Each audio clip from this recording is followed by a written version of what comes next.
ఆంధ్రప్రదేశ్లో కూటమి ప్రభుత్వం కొలువుదీరి అక్షరాల 15 నెలలు కావస్తున్నప్పటికీ కొంతమంది అధికారులు సచివాలయ ఉద్యోగులు మాత్రం గత పాలకుల వాసనను వీడలేకపోతున్నారు.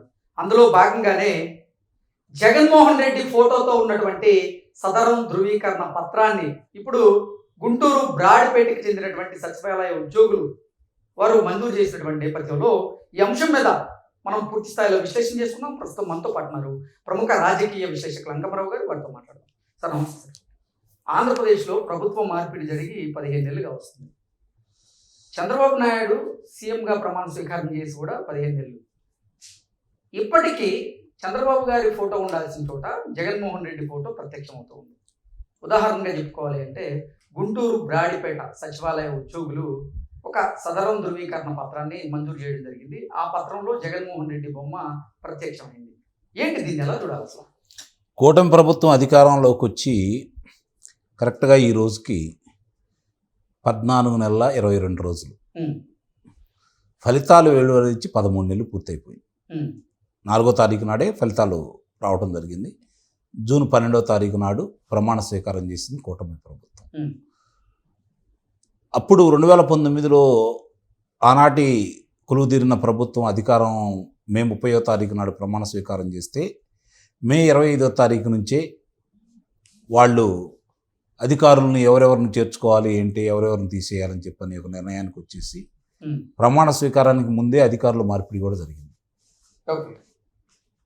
మరి వీళ్ళు 13 అంటే ఫలితాలు వచ్చి 13 నెలలు అయినా అధికారం చేపట్టి 12 నెలల 22 రోజులు అయినా కూడా ఎందుకు వీళ్ళలో ఇంకా ఎలాంటి లోటుపాట్లు కనపడతా ఉన్నాయి? ఇది లోపం ఎవరిది? ఎందుకు జరుగుతుంది ఇది? ఒక చోట అంటే మీరు అనొచ్చు, ఇది బ్రాడీపేట వరకే అనుకుంటే మీరు అనొచ్చు. కానీ కాదు కదా, గుత్తేదారులకి వాళ్ళకి ఇవ్వాల్సిన సొమ్ములు ముందుగా ఎవరైతే వైఎస్ఆర్సీపీ వాళ్ళు పనులు చేశారో వాళ్ళకి వెళ్ళిపోయినాయి గతంలోనే. అంతకుముందు 2014 నుంచి 2019 వరకు తెలుగుదేశం పార్టీ వాళ్ళు చేసిన పెండింగ్ బిల్లులు విడుదల చేయాల. తర్వాత ఎవరన్నా ఒకళ్ళిద్దరు చేసినా వాళ్ళకి విడుదల చేయాల. వీళ్ళు అధికారంలోకి వచ్చిన తర్వాత కూడా వాళ్ళకే ముందు వెళ్ళిపోయినాయి. అధికారులు దాన్ని విడుదల చేయించారు. కానీ ఈరోజు వరకు చర్యలు లేవు. ఇది వాళ్ళకు అలుసుగా భావిస్తున్నారు. ఎవరైతే అవినీతికి అంటకాగి ఆనాటి ప్రభుత్వానికి ప్రజాప్రతినిధికి పూర్తి సహాయ సహకారాలు అందజేశారో వాళ్ళని స్థానభ్రంశం చేశారే తప్ప, కొంతమందికి ఇంకా ఉన్నత పదవులు ఇచ్చారే తప్ప చర్యలు లేవు. మరి అది వాళ్ళ కలుసుగా ఉండదా? పై అధికారులను చూసిన తర్వాత కింద వాళ్ళు మాట ఎందుకు ఇంటారు? కింద సచివాలయంలో నియమించుకున్న వాళ్ళ మనుషులనే కదా, వాలంటీర్లు వాళ్ళ మనుషులే కదా. మరి వాళ్ళని ప్రక్షాళన చేయకపోతే మరి వాళ్ళ మనుషులే కొనసాగుతూనే ఉంటారు కదా. వాలంటీర్ వ్యవస్థను తీసేశారు, సచివాలయ వ్యవస్థని అలానే ముందుకు తీసుకెళ్తానే ఉన్నారు. నీకు పంచాయతీలు ఇవ్వాల్సినవి సచివాలయానికి ఎండార్స్ చేశారు, మండలం ఇవ్వాల్సినవి సచివాలయానికి ఎండార్స్ చేశారు. సచివాలయంలో వాళ్ళ మనుషులే ఉన్నారు. దీన్ని పర్యవేక్షణ చేయాల్సింది ఎవరు? నియంత్రణ చేయాల్సింది ఎవరు? వాళ్ళుంది 11 నియోజకవర్గాల్లో, మీరుంది 164 నియోజకవర్గాల్లో. గుంటూరు జిల్లాలో ఒక శాసనసభ్యుడు లేడు, కృష్ణా జిల్లాలో ఒక శాసనసభ్యుడు లేడు, వాళ్ళకి ఉభయ గోదావరి జిల్లాలో ఒక శాసనసభ్యుడు లేరు, శ్రీకాకుళంలో ఒక శాసనసభ్యుడు లేడు, విజయనగరం జిల్లాలో ఒక శాసనసభ్యుడు లేడు, నెల్లూరు జిల్లాలో ఒక శాసనసభ్యుడు లేడు, అనంతపురం జిల్లాలో ఒక శాసనసభ్యుడు లేడు. మరి మీరేం చేస్తున్నారు? ఇంకా అక్కడ అధికారులు వాళ్ళకు అనుకూలంగా పనిచేస్తున్నారు అంటే అధికారుల గొప్పతనమా మీ అసమర్థత? పదే పదే వాళ్ళు చేస్తున్నారంటే మార్చుకోవడం మీకు చేత కదా? సరైన వాళ్ళు నియమించుకోవడం మీకు చేత కదా? మీ శ్రేణులను పర్యవేక్షణ పెట్టడం మీకు చేత కదా? మీ చేతకంతనానికి వాళ్ళని అంటారేంటి? తప్పెవరిది? ముందు తప్పులు నిర్ణయించండి. తప్పు చేస్తుంది అధికారులు, వాళ్ళు అలా చేయిస్తుంది ఎవరు? సహకారం అందిస్తుంది ఎవరు? ఇప్పుడు కూడా మీ పర్యవేక్షణ లేకపోతే అధికారుల మీద మరి ప్రభుత్వ పెద్దలు ఎందుకు చర్యలు తీసుకోవడంలో జాప్యం చేస్తున్నారు? మరి అదే ఇప్పుడు అర్థం కాని పరిస్థితి. అసలు ఇప్పుడు బొటాబొట్టిగా ఉన్నప్పుడు ఆలోచించుకోవచ్చు. 164 స్థానాలు వచ్చిన తర్వాత, ప్రజలు ఏకగ్రీవంగా మీకు తీర్మానం చేసిన తర్వాత, వాళ్ళకి ప్రతిపక్ష హోదా కూడా ఇవ్వని తర్వాత మీరు చర్యలు తీసుకోవడానికి ఎందుకు మేనమేషాలు లెక్క పెడుతున్నారు? అసలు గ్రూప్ 1 గ్రూప్ 2 పరీక్షలు ఎందుకు నిర్వహించట్లేదు చెప్పండి అధికారులు ప్రభుత్వాన్ని. గ్రూప్ 1 గ్రూప్ 2 పరీక్షలు నిర్వహిస్తే ఈరోజు కొత్త వాళ్ళు నియమించుకుంటే ఈ అవినీతి చేసే అధికారులందరూ పక్కన పెట్టచ్చు కదా, ప్రాధాన్యతలు ఇంచాటికి పంపించచ్చు కదా. మరి ఎందుకు చేయలేకపోతున్నారు? ఏంటి స్థానాలు ఖాళీ ఉండాలి కదా సార్. ఖాళీ ఉండాల్సిన పని ఏంటి? ఖాళీ ఉండాల్సిన పని ఏంటి? కొత్త క్రియేట్ చేయడం ఎందుకు? ఈ తప్పులు చేసే వాళ్ళందరూ దూరంగా పెట్టచ్చు కదా.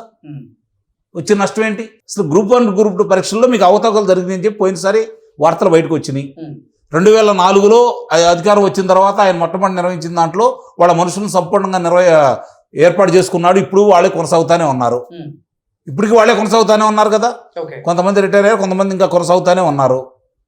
ఇంకా రిటైర్ అయిన వాళ్ళు లేరులే, కొనసాగుతానే ఉన్నారు. కాబట్టి ఇంకా వాళ్ళ చెప్పు చేతల్లో ఉంది. మొన్న అట్లనే చేశాడు అతను. మీరు కనుక నిర్వహించేసి ఎవరైతే అధికారులు ఉన్నారో వాళ్ళు సస్పెండ్ చేయండి, డిబార్ చేసేయండి. తప్పులన్నీ కనపడుతున్నాయి కదా. ఆ స్థానాల్లో వీళ్ళు నియమించుకోండి. కనీసం కొన్ని రోజులు వాళ్ళు నిజాయితీగా పనిచేసినప్పుడు ప్రభుత్వానికి ఉపయోగపడుతుంది కదా. అసలు ఇవన్నీ కాదు, పక్కన పడేద్దామండి. స్థానిక నాయకులు ఏం చేస్తున్నారు?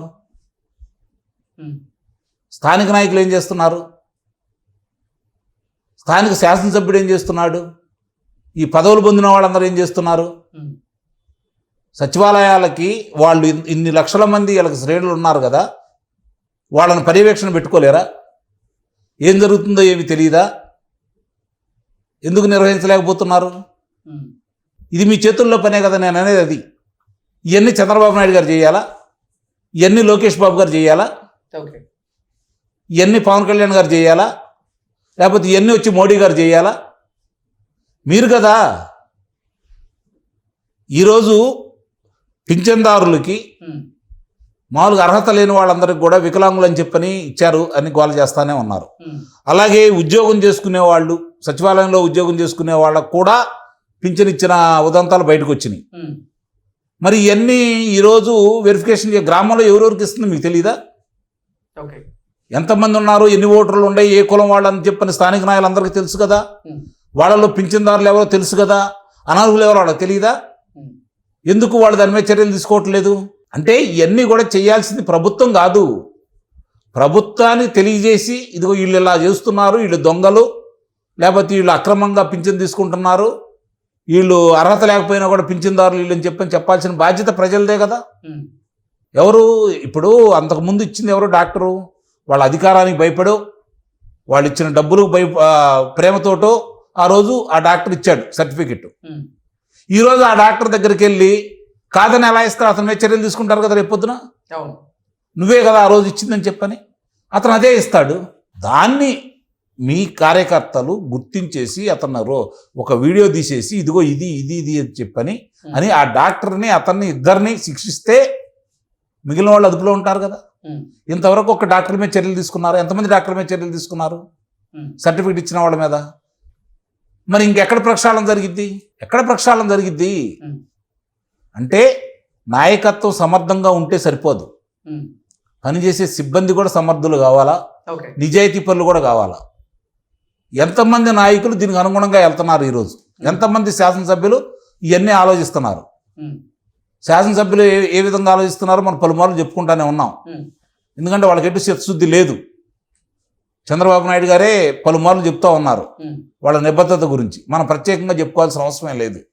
ఏ విధంగా తయారయ్యారంటే ఇది ఒక వ్యాపారం, రాజకీయం, లైసెన్స్డ్ వ్యాపారంగా భావిస్తున్నారు వాళ్ళు. లైసెన్స్డ్ వ్యాపారంగా భావిస్తున్నారు వాళ్ళు. ఏదైనా వ్యాపారం చేస్తే దాంట్లో లాభ నష్టాలు ఉంటాయి. లాభం అని చెప్పని ప్రతి వ్యాపారం మొదలు పెడతారు, కానీ నష్టాలు చాలా మందికి వస్తూ ఉంటాయి. కానీ దీంట్లో వీళ్ళకి లాభాలే కనపడుతున్నాయి రాజకీయంలో. ఇది కూడా వ్యాపారంగానే భావిస్తున్నారు. 30 కోట్లు 40 కోట్ల రూపాయలు ఎంత చదువుతున్నారు, 100 కోట్ల రూపాయలు దొబ్బుతూ ఉన్నారు. అందరూ అని నేను అంటున్నా. మనకు చాలామంది నిజాయితీగా చేసేవాళ్ళు, ఈరోజు ఆదర్శంగా ఉండేవాళ్ళు కనపడతానే ఉన్నారు. ఓ రఘురామకృష్ణరాజు గారు, ఓ గౌతు శిరీష్ గారు, దాట్ల సుబ్బరాజు గారు, కొన్ని చెప్పాను నేను. చాలామంది శాసనసభ్యులు, ఇంకా పాలకొల్లు రామానాయుడు గారు కావచ్చు, చాలామంది ఇంకా నిజాయితీగా పనిచేసే వాళ్ళు కళ్ళ ముందు కనపడతానే ఉన్నారు. అందరినీ ఆ గాట కట్టేయలేం. కానీ మిగిలిన వాళ్ళందరూ ఇది వ్యాపారం అనుకుంటున్నారే, ఇది నా సామ్రాజ్యం అనుకుంటున్నారే, ఇక్కడ గాలి పీల్చాలన్నా, గాలి వదలాలన్నా, నీరు తాగాలన్నా, ఉచ్చబోయాలన్నా నా అనుమతి కావాలని కోరుకుంటున్నారే వీళ్ళు. ఓకే. అదే విధంగా చలాయిస్తున్నారు కదా వాళ్ళు. కాబట్టి ఇది ప్రక్షాళన ఎక్కడి నుంచి జరగాల? ప్రజల్లో తిరుగుబాటు వచ్చేంత వరకు ఇది ఇట్లానే ఉంటుంది. ఆ తిరుగుబాటు ఎలా ఉందో చూశారు గతంలో. దానివల్ల రాష్ట్రం నష్టపోయింది, గమనించుకోవాలి. ఇప్పుడు ఆ పరిస్థితి తీసుకురాకుండా చంద్రబాబు నాయుడు గారు 1 సంవత్సరానికి మేలుకొన్నారైతే నేను అనుకుంటున్నాను. మాటల వరకే పరిమితం కాకుండా చేతల్లో కనుక చూపిస్తే నిజంగానే ఈరోజు ఆయన 14 సంవత్సరాలు ముఖ్యమంత్రిగా ఆయన ట్రాక్ రికార్డు అద్భుతం. ఇప్పుడు మళ్ళీ గాడిని పెట్టాల్సిన సమయం ఆంధ్ర రాష్ట్రం ఆయన చేతుల్లో ఉంది. పెడుతున్నాడు, పెట్టుబడులు తీసుకొస్తున్నాడు.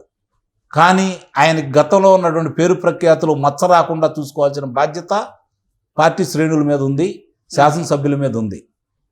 గాడి తప్పితే వాళ్ళ తాకలు కట్ చేయాల్సిన అవసరం చంద్రబాబు నాయుడు గారి దగ్గర ఉందని అయితే నేను భావిస్తున్నాను. Okay sir, thank you.